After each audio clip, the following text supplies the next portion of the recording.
Hello there, I'm Linda Kenney, and we're going to go over our art lesson today that celebrates springtime. What a great thing to do. Springtime, about flowers, not just any flower, flower field.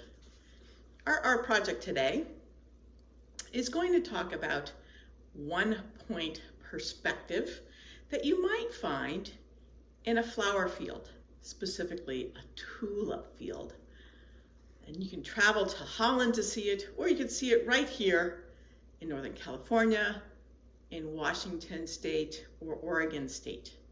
We're going to talk about one-point perspective, and what that means is that all the points lead to just a single point on the horizon line, and it helps the viewer feel like it's a 3D painting or drawing where things in the foreground are bigger and things in the distance are further away. Let's look at some photographs of stunning tulip fields and see what it looks like in real life. If you go ahead and look at some of these images, they're amazing. Look at how these fields of color continue on. You can see the individual tulips in the foreground, and the rows all meet at the horizon. Many of them do have windmills in them, which means they are in Holland. Isn't that gorgeous? And how about this one? Or this one? Look at that one with the beautiful hot air balloons. Wouldn't you like to be there? I just want to go right there. And of course, the fields can be filled with all sorts of colors. The whole field could be red. And notice where the one point where all the rows continue, they can be anywhere on the horizon line, smack dab in the middle, left or right of center, or in the case of this image, actually going off the page where the dot would be on the far right side. Notice the things that are in the horizon. Maybe it is the windmill. Maybe it's poplar trees, or a barn, or a silo. Lots of options for how to design your composition. So let's get started. Now the supplies you're going to need for this project is white paper, whatever size you have available, a ruler, you need nice straight lines, of course a pencil with an eraser, and whatever you have for color. I'm going to use these oil pastels, but you can use crayons, you could use markers, you could even use chalk pastels. This is my number one choice. Crayons would be my number two choice. So we're going to start with a piece of paper in the horizontal position, right? Horizontal, sideways position, some people call it that. Landscape is another position. It follows the horizon line. That's how it got its name. You can use whatever size paper you have on hand. And the first thing you're going to do is you're going to get a ruler and draw a horizon line about 1/3 of the way down. And then after that, you're going to pick where your one-point perspective might be. And you're going to make a dot on it. Let me show you. You see? There's my horizon line, and I put one dot on it. Every row is going to run into that dot. After you've got that, you're going to go ahead and draw 3 lines.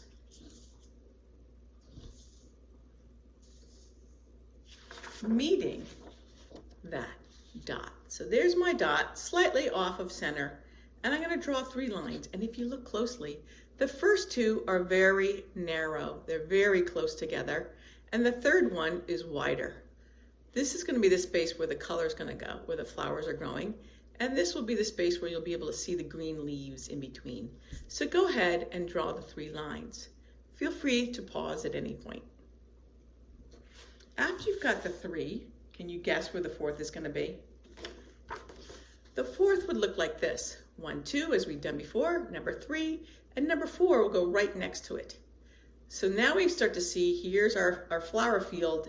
Those are the rows with the green petals on each side. Can you see, what do you think will be next? The next one will be wide, then skinny, wide and skinny, wide and skinny. Do one side, and then we'll do the other. I'll go ahead and do it. You do the same. Do you have one side completed? Here's my first side. Everything is radiating. It's all coming from that one point, almost like the rays of sunshine, where you have thin rows, thick rows, thin rows, thick rows, thin rows, thick rows. What do you think I gotta do over here? Same exact thing. Let me show you again the sample so you can see where we're headed.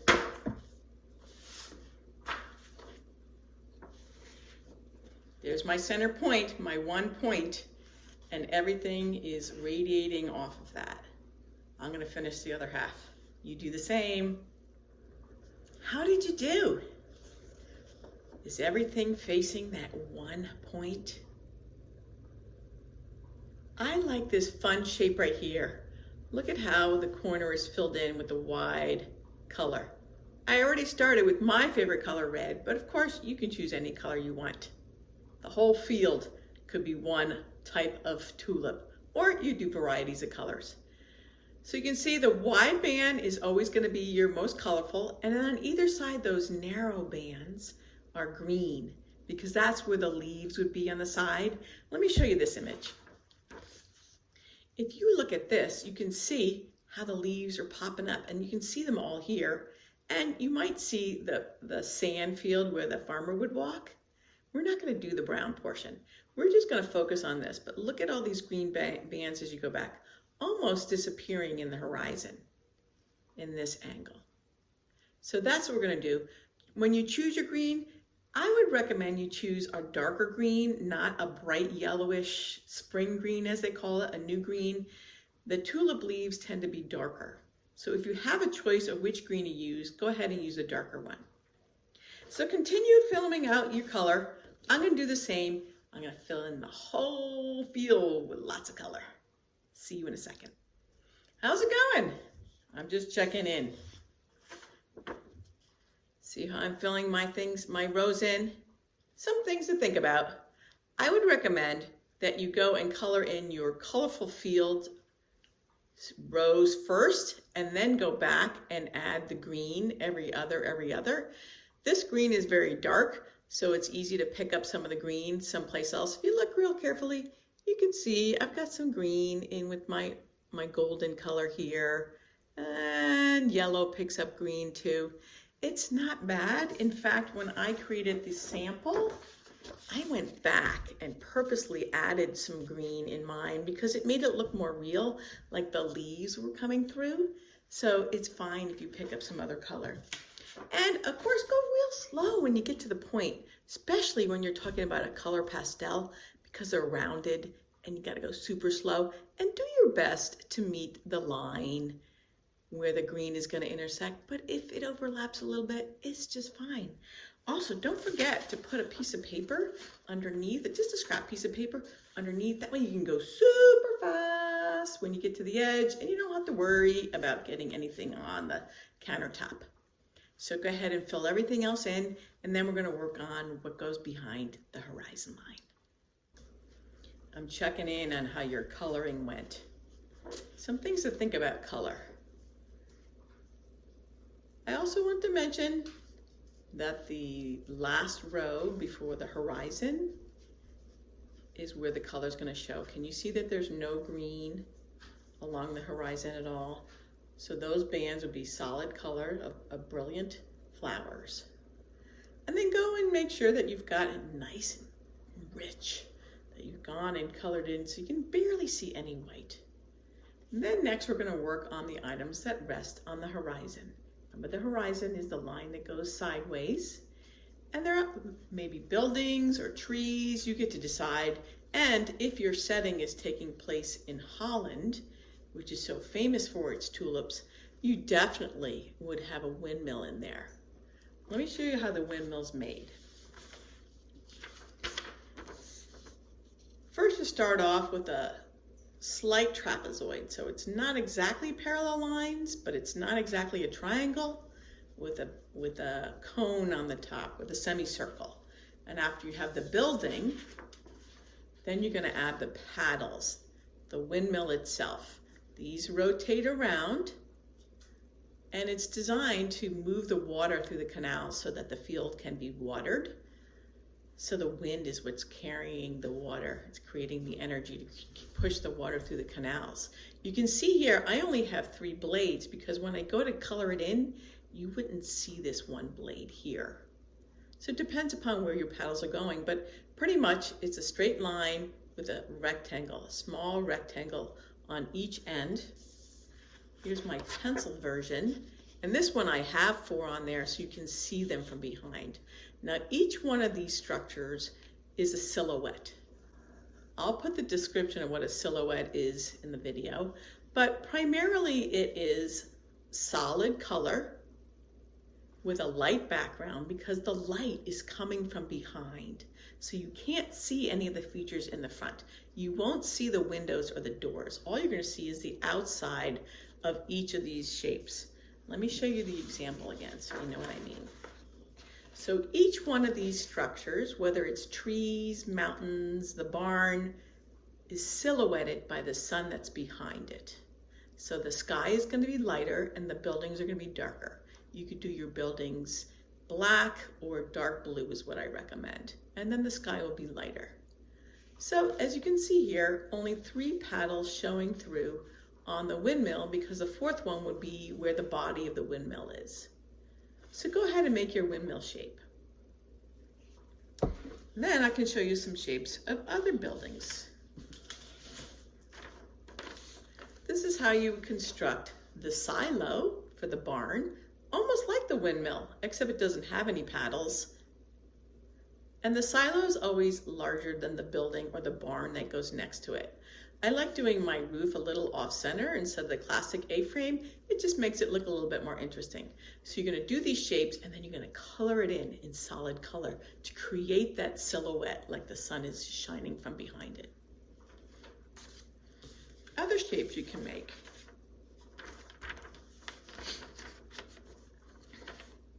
If you want bushes, it's just irregular shapes. Mother Nature is rarely just a perfect circle, just irregular, almost like a little mountain going through.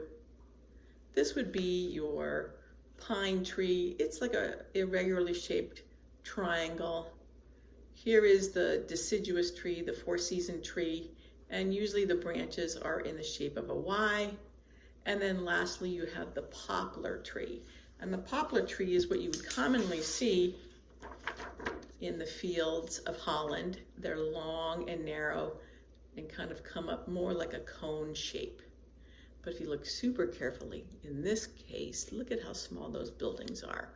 So we are talking about relative scale, how things compare to each other.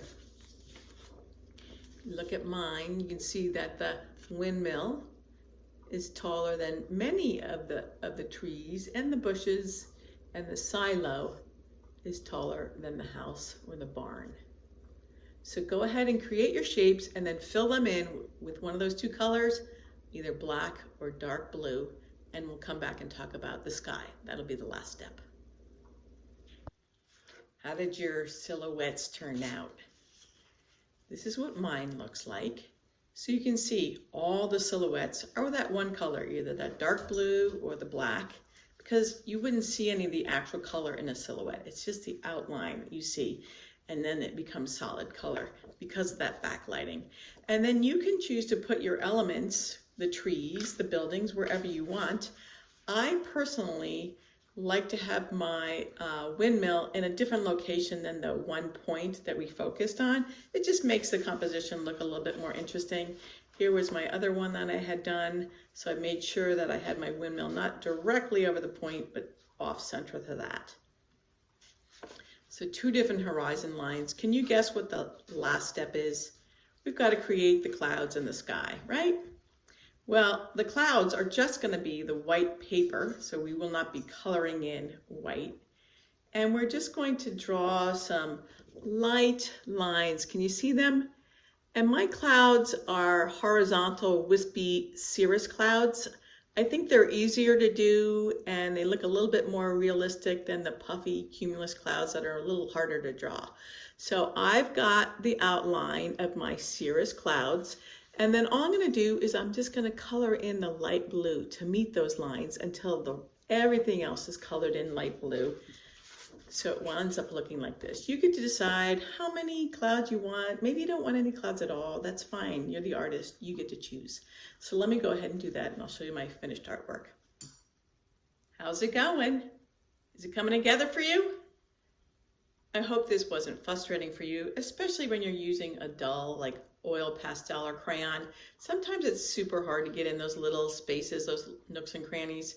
I fill in the big spaces first and then I go real slow, but that looks super cool too.